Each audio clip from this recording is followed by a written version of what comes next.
நினைவில் காடுள்ள மிருகத்தை பழக்க முடியாது.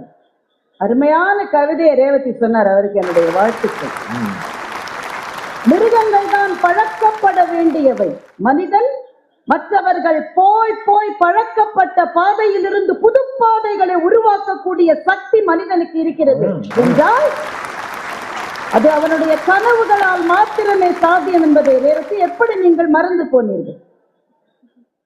ரேவதி பேசும்போது சொல்றாங்க, கண்ணதாசன் சொன்னார் காதலியை நினைப்பது சுகம். கண்ணதாசன் நீங்க சொல்லவே கூடாது. கனவுகளே கனவுகளே காலமெல்லாம் வாரீரோ, நினைவுகளே நினைவுகளே நின்று போக மாட்டீரோன்னு அதே கண்ணதாசன் எழுதுகிற மாதிரி உங்க படிகள். நிம்மதியை காரீரோ. கனவுகளே கனவுகளே காலமெல்லாம் வாரீரோன்னு சொன்னாரோ இல்லையா? அவர் சொன்னாரோ இல்லையா? நீங்க சொல்லிருக்கீங்க.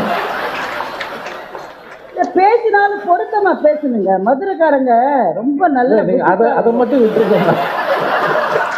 ரேவதியை பத்தி மட்டும் பேசுங்க சார். ஒரு 60ஆம் கல்யாணம் நடந்திருக்கு சார். சரி. இவங்க அத விழா வாரியா சொல்றாங்க. அதாவது பசுமாடு அசை போட்ட மாதிரி அந்த ரேஞ்சில் கஷ்டமா இருந்தது சார். அந்த பாட்டி வலது காலது இடது காலதுன்னு தெரியாத ஒரு பாட்டு. ஜம்ப் எல்லாருமே வலது கால் தானே சொல்லுவாங்க. சில பேர் மாத்தி மாத்தி சொன்னாங்க. எப்பவுமே வலது கால் தான். ஆனா இந்த பாட்டிக்கு தன்னுடைய வலது கால் எதுன்னு தனக்கே தெரியல, ஜம்ப் பண்ணிருக்கு. அந்த தாத்தாவுக்கு பொரிய அக்னியில போனதெல்லாம் வாயில போட்டு. இவ்வளவு கூறு கட்ட 2 பேரும் 60ஆம் கல்யாணத்துல சந்தோஷமா இருந்தாங்கன்னா அது என்னது கூறு கட்டது? ஆமா, 60ஆம் கல்யாணம் இல்ல.